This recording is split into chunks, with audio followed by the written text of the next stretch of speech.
नमस्कार मेरे प्यारे दोस्तों, अजीज़ मित्रों और प्यारे बच्चों। दोस्तों, मैं KNL JK trick YouTube channel पर मुकेश कुमार आपका हृदय की गहराइयों से स्वागत करता हूं और मैं आशा करता हूं कि आपको मेरे द्वारा पढ़ाए जा रहे करंट JK व अन्य जानकारियां अच्छी लग रही है। और अगर आपको अच्छा लग रहा है, हकीकत में अच्छा लग रहा है, तो कमेंट बॉक्स में जाकर कमेंट करके ज़रूर बताएं। प्यारे बच्चों, आज हम पढ़ेंगे राजस्थान की सिलिकोसिस नीति 2019। सीधा सीधा यहाँ से क्वेश्चन आ सकता है कि राजस्थान की सिलिकोसिस नीति कब की है या कब पारित की गई, तो आपका उत्तर रहेगा 2019 में राजस्थान की सिलिकोसिस नीति बनाई गई। दूसरी बात, यहाँ से एक ऐसा क्वेश्चन भी बन सकता है, सिलिकोसिस क्या चीज़ है, वी सिलिकोसिस क्या है। तो सिलिकोसिस एक बीमारी है। क्या है? एक बीमारी है। और ये बीमारी है वो कैसे हो सकती है, किस प्रकार के लोगों में पाई जाती है, कौन सा काम करने वाले लोगों में सिलिकोसिस बीमारी हो सकती है। तो ये भी ध्यान देना है कि सिलिकोसिस एक बीमारी है, ये कैसे लोगों में पाई जाती है, यानी खनन करने वाले लोग, जैसे पत्थर काटने वाले लोग, पत्थर तोड़ने वाले, पत्थर पीस कर पाउडर बनाने वाले लोग, गिट्टी बनाने वाले लोग, सैंडस्टोन की मूर्तियाँ बनाने वाले लोग, ऐसे लोगों में ये बीमारी पाई जा सकती है। और इस प्रकार के लोगों को लाभ देने के लिए और ऐसे लोगों का भरण पोषण करने के लिए राजस्थान सरकार ने एक बहुत ही अच्छी नीति लागू की, जिसका नाम है राजस्थान सिलिकोसिस नीति 2019। ठीक है, अब क्या है इस नीति में, कैसे उनको फायदा मिलेगा, वो बात पढ़ रहे हैं। देखो, योजना के अंतर्गत पीड़ित की स्क्रीनिंग की जाएगी। स्क्रीनिंग यानी उसका चेकअप होगा। चेकअप होने के बाद में उपचार और प्रमाणीकरण के साथ आश्रितों को सहायता एवं पुनर्वास की भी सुविधा की जाएगी। अब सिलिकोसिस रोग की बात करें, सिलिकोसिस रोग का अगर डॉक्टर प्रमाणित कर देता है कि हाँ भाई इस रोगी को सिलिकोसिस हो गया है, तो उसको इलाज करवाने के लिए तुरंत राज्य सरकार 3 लाख रुपए की सहायता देगी। कितने लाख रुपए की सहायता देगी? 3 लाख रुपए की सहायता देगी। सिलिकोसिस रोगी की अगर मृत्यु हो जाती है, अगर कोई व्यक्ति सिलिकोसिस रोग से पीड़ित है और उसकी मृत्यु हो जाती है, तो राज्य सरकार उसका अंतिम संस्कार करने के लिए कितने हजार रुपए की राशि देगी?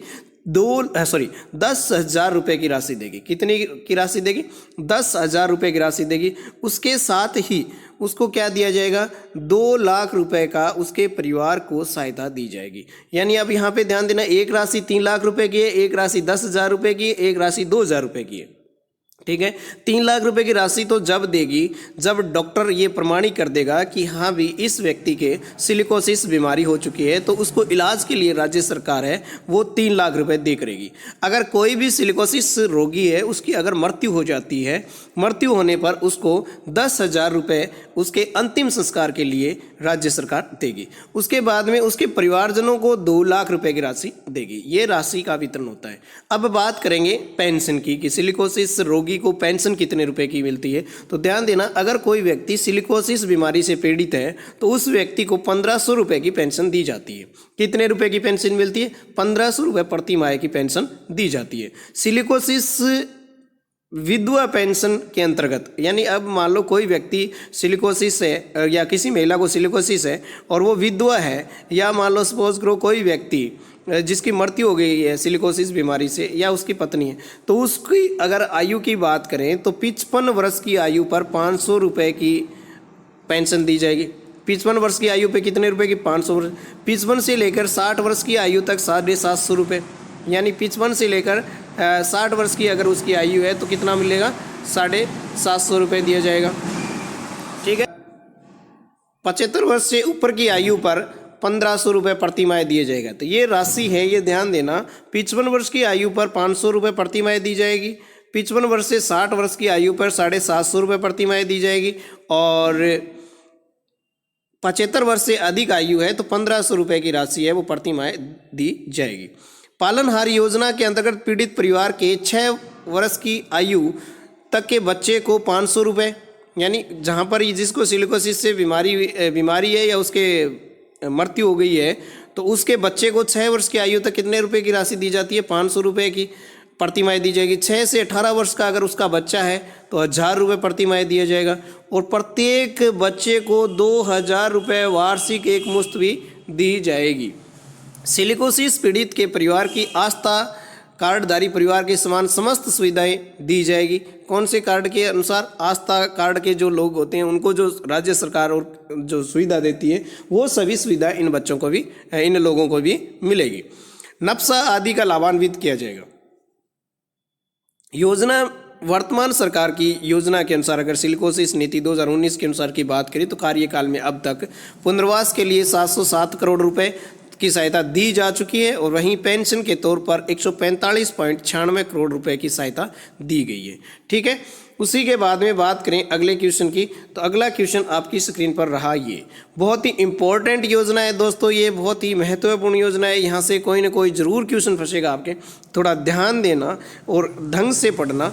इंपॉर्टेंट फैक्ट जितने भी बन रहे हैं मैं सीधे सीधे, एक तो होता है क्वेश्चन करवाना, क्वेश्चन वाला तो ऐसा मैटर है कि क्या पता राज्य सरकार का मैटर है, किस प्रकार के क्वेश्चन है वो बना के पेपर सेटर डालता है। लेकिन यहाँ पर ये चीज़ ध्यान देना कि ये चीज़ मैं जो बता रहा हूँ ये बहुत ही इंपॉर्टेंट बातें बता रहा हूँ। यहाँ से अगर क्वेश्चन बनेगा तो इन्हीं चीज़ों से निकाल के क्वेश्चन आपके सामने आएगा। ठीक है, तो अगला है स्वायत्त शासन विभाग की योजना है। पहला ही क्वेश्चन बनता है कि इंदिरा रसोई योजना, इंदिरा रसोई योजना किस विभाग की योजना है? तो इंदिरा रसोई योजना है वो स्वायत्त शासन विभाग की योजना है। बहुत ही बढ़िया क्वेश्चन है, ध्यान देना है। इंदिरा रसोई योजना किस विभाग की योजना है? तो इंदिरा रसोई योजना स्वायत्त शासन विभाग की योजना है। इसका लोगो या ध्येय वाक्य क्या है? तो इस योजना का ध्येय वाक्य है कोई भी भूखा नहीं सोए, कोई भी भूखा नहीं सोए। और ध्यान देना ये किसकी है? राज्य सरकार की योजना है।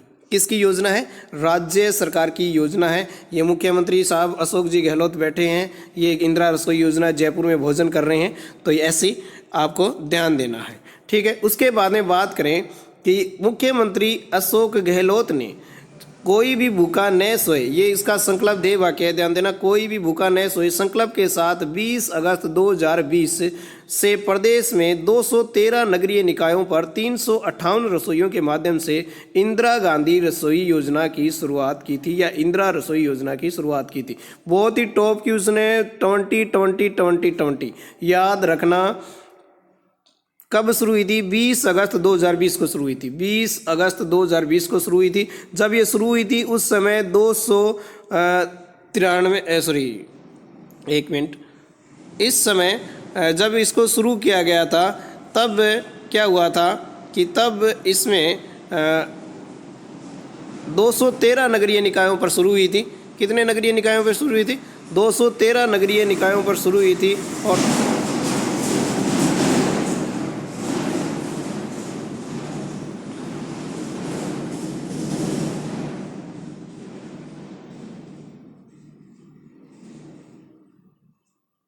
जब ये शुरू हुई थी तब 213 नगरीय निकायों पर शुरू की गई थी, यानी 20 अगस्त 2020 को। और 358 रसोइयाँ शुरू हुई थी। कितनी रसोइयाँ शुरू हुई थी? 358 रसोइयाँ शुरू हुई थी। और इस योजना का नाम देश के पूर्व प्रधानमंत्री श्रीमती इंदिरा गांधी के नाम पर रखा गया।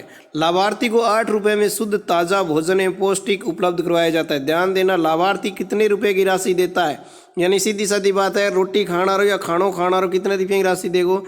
8 रुपये की राशि देगो। पौष्टिक भोजन उपलब्ध करवाया जाता है। राज्य सरकार द्वारा 12 रुपये प्रति थाली अनुदान दिया जाता है। पहले जब इसको शुरू किया गया तो कितने रुपए दिए जाते थे? ये ध्यान देना, ये इंपॉर्टेंट है। 20 अगस्त से लेकर 1 फरवरी तक, 20 अगस्त से 2020 से लेकर 1 फरवरी 2022 तक भोजन के कितने रुपए लेते थे? 8 रुपये किसी भी व्यक्ति से लगते थे। और 12 रुपये की थाली का अनुदान है वो कौन वहन करता था? राज्य सरकार वहन करती थी। और इसी को आगे बढ़ाया गया 1 फरवरी 2022 से। 1 फरवरी 2022 से 17 रुपये प्रति थाली कर दिया गया। यानी जो राज्य सरकार है वो 12 रुपये देती थी। राज्य सरकार कितना देती थी? 12 रुपये देती थी। वो अब राज्य सरकार 1 फरवरी 2022 से कितना देना शुरू कर दिया है? 17 रुपये कर दिया गया। ठीक है, भोजन मेन्यू में मुख्य रूप से प्रति थाली में दाल की कितना है? 100 ग्राम दाल है। कितनी दाल है? 100 ग्राम दाल है। 100 ग्राम सब्जी है और 250 ग्राम चपाती एवं अचार रखा गया। ध्यान देना, दाल कितनी? 100 ग्राम, सब्जी कितनी 100 ग्राम और चपाती कितनी 250 ग्राम ये रखी गई है, ठीक है ना, याद रखना। इस योजना के अंतर्गत 8.21 करोड़ से अधिक भोजन थाली लोग उपलब्ध कराई गई, ठीक है। वर्ष 2022-23 में रसोइयों की संख्या बढ़ाकर 1000 कर दी गई है। 22-23 में रसोइयाँ कितनी, जो रसोइयाँ यहाँ पे अपन लोग बात कर रहे थे 2020 में यानी 20 अगस्त 2020 को 358 थी, वही 2022-23 में रसोइयाँ कितनी हो गई है, 1000 हो गई है। और व्यय बढ़ाकर जो व्यय यहाँ पे बताया गया था और उस व्यय को बढ़ाकर 250 करोड़ रुपए हो गया है। और वर्तमान में 951 इंदिरा रसोई संचालित की जा रही है। कितनी की जा रही है, 951 रसोई इंदिरा रसोई है जो संचालित की जा रही है, ठीक है। तो इम्पोर्टेंट है, ये याद रखना है। ये कब शुरू की गई और इसका जब ये शुरू की गई 20 अगस्त 2020 तब राज्य सरकार कितना वहन करती थी, 12 रुपये, और जो भोजन खाने वाला या भोजन प्राप्त करने वाला जो व्यक्ति है वो 8 रुपये वहन करता था। इसी को बढ़ाया गया 1 फरवरी 2022 से। जो राज्य सरकार जो 12 रुपये वहन करती थी वो राज्य सरकार अब कितना वहन करेगी, 17 रुपये वहन करेगी, ठीक है।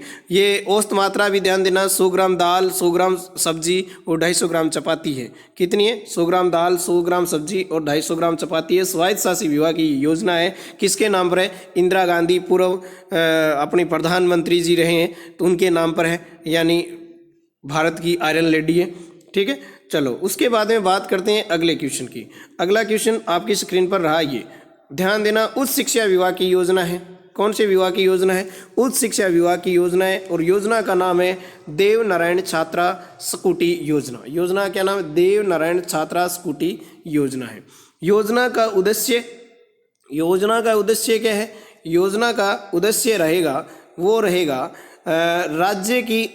राज्य की अति पिछड़ा वर्ग की छात्राओं को राजस्थान माध्यमिक शिक्षा बोर्ड, केंद्रीय माध्यमिक शिक्षा बोर्ड द्वारा आयोजित 12वीं कक्षा की परीक्षा तथा विश्वविद्यालय द्वारा आयोजित स्नातकोत्तर डिग्री परीक्षाओं में अधिक से अधिक अंक लाने, उसकी प्रतिस्पर्धा की भावना को विकसित करने, उच्च अध्ययन हेतु आकर्षित करने एवं उच्च शिक्षा के लिए वाहन सुविधा उपलब्ध करवाने तथा आर्थिक सहयोग प्रदान करना इसका उद्देश्य। ध्यान देना, क्या बात रखी है, बात उद्देश्य ये इसमें कौन सी योजना का मुख्य उद्देश्य, अति पिछड़ा वर्ग की छात्राओं को, ये ध्यान देना, लड़कों के लिए नहीं है, लड़कियों के लिए मात्र, छात्राओं को राजस्थान माध्यमिक शिक्षा बोर्ड यानी अपना राजस्थान का माध्यमिक शिक्षा बोर्ड, केंद्रीय माध्यमिक शिक्षा बोर्ड, दोनों बोर्डों की बात हो रही है, ध्यान देना, अकेला बोर्ड नहीं है राजस्थान वाला, ठीक है ना।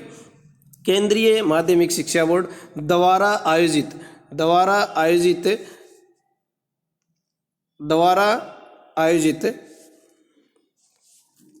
ठीक है, द्वारा आयोजित कक्षा 12 की परीक्षा, यानी यहाँ ध्यान देना 10वीं कक्षा नहीं, 12 की कक्षा 12 की परीक्षा तथा विश्वविद्यालय द्वारा आयोजित स्नातक एवं स्नातकोत्तर डिग्री परीक्षाओं में अधिक से अधिक अंक लाने पर, अंकों की बात हो रही है, अधिक से अधिक अंक लाने पर, और उसमें प्रतिस्पर्धा की भावना, यानी छात्राओं में प्रतिस्पर्धा की भावना, उच्च अध्ययन हेतु आकर्षित करने, उच्च शिक्षा में के लिए वाहन सुविधा उपलब्ध करवाने और आर्थिक सहयोग दिए जाने की बात जो की गई है। तो वह यहाँ पर तो ये चीज़ ध्यान रखना है। योजना के अंतर्गत लाभ प्राप्त हेतु राजस्थान के मूल की अति पिछड़ा वर्ग की वे छात्राएं, यानी छात्राएं वो राजस्थान मूल की होनी अनिवार्य है, अति पिछड़ा वर्ग की वे छात्राएं जिन्होंने राजस्थान माध्यमिक शिक्षा बोर्ड से या केंद्रीय माध्यमिक शिक्षा बोर्ड द्वारा आयोजित 12वीं कक्षा की परीक्षा उत्तीर्ण करने में पूर्णतः 50% या इससे अधिक अंक प्राप्त किए हैं तथा राजस्थान स्थित राजकीय महाविद्यालयों, राज्य वित्त पोषित विश्वविद्यालय में स्नातक डिग्री प्रथम वर्ष में प्रवेश लेकर नियुक्त अध्ययनरत हो, उनको ये लाभ दिया जाएगा। योजना अंतर्गत अभी तक 2484 स्कूटी है वो वितरित की जा चुकी है, ठीक है। चलो अब बात करते हैं